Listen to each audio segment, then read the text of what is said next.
Get up for Jim Padar. Keep going till he gets up here. Show business.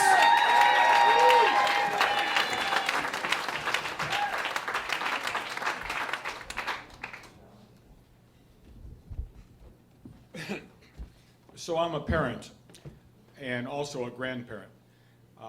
Some of you may find that hard to believe, but I'm old enough. I'm old enough to be a grandparent. Yes. And one of the things you learn early on in parenting is you can't take sides. So when our second child came along, my wife and I felt that we needed some sort of guideline or principle or rule on how to handle this so we wouldn't be perceived as taking sides. And it turned out to be quite simple. The baby is always right. And we raised 4 boys that way. Our baby turned 32 this year, and we're still applying that principle. His older brothers were always pissed off at him. And they still call him Brat. I don't know why, but but we've had success with that. So when we got our first grandchildren, and they were evenly spaced out pretty well, we decided we'd apply the same principle. The baby's always right. Whoever the youngest is, they're right.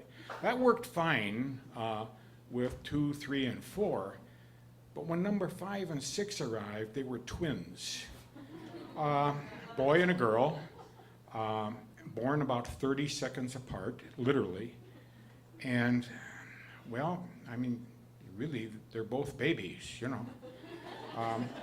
And it occurred to us that we might have to start to apply wisdom and judgment. And that was kind of scary. So far, I've lucked out.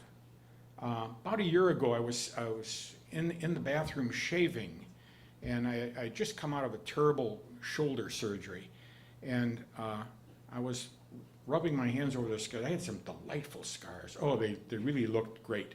It was extensive surgery. There was a 3-inch incision and then 2 smaller ones, and I was thinking about, what would the story be on how I got these, And, well, I slipped on the ice is what happened, but I mean, you don't want to say, well, I slipped on the ice ahead of this major surgery. So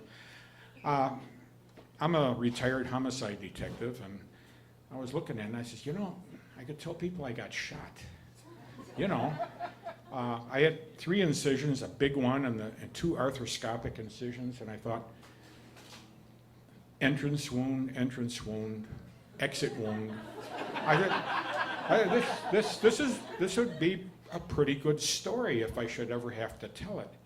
Well, about that moment, out in the hallway, I hear a scream. It's Madeline.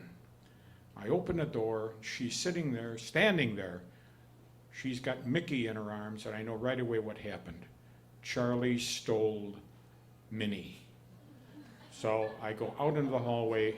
Charlie steps out of the door. He's got Minnie right in his head. Red-handed, I caught him. He drops Minnie and dashes off. The problem is solved. I give Minnie back to Madeline. She comes in the washroom with me. She's got both dolls in one arm. She wraps her other arm around my leg. Convulsive, sobbing, convulsive, wiping her nose against my trousers. I thought, what a drama queen. Where does she get this from? I don't know. Anyhow, fast forward now. We're not having too many problems. Fast forward until just a couple of weeks ago. I'm babysitting for him down in the family room. I'm on the computer. That's the way grandfathers babysit. I was checking my email, and Charlie's on the steps down, and he's fishing. He's casting the leash from the dog. The buckle is about the weight of a lure. His daddy's teaching him how to fish. And then eventually he went past me, and now he's behind me. And I guess he was going out into the lake, and he was fishing from the boat now. And suddenly I hear a scream. and it's Madeline. And I turn around to make sure there's no blood, and she's just holding her shoulder, and she says, "Chow, he hit me." And I know what happened. He was casting, and the buckle must have brushed against her shoulder or something. I'd lost track of Charlie, and I just says, "Where is he?" And she says, "He put himself in a timeout." And well, I was working on this email, and I wanted to finish that, but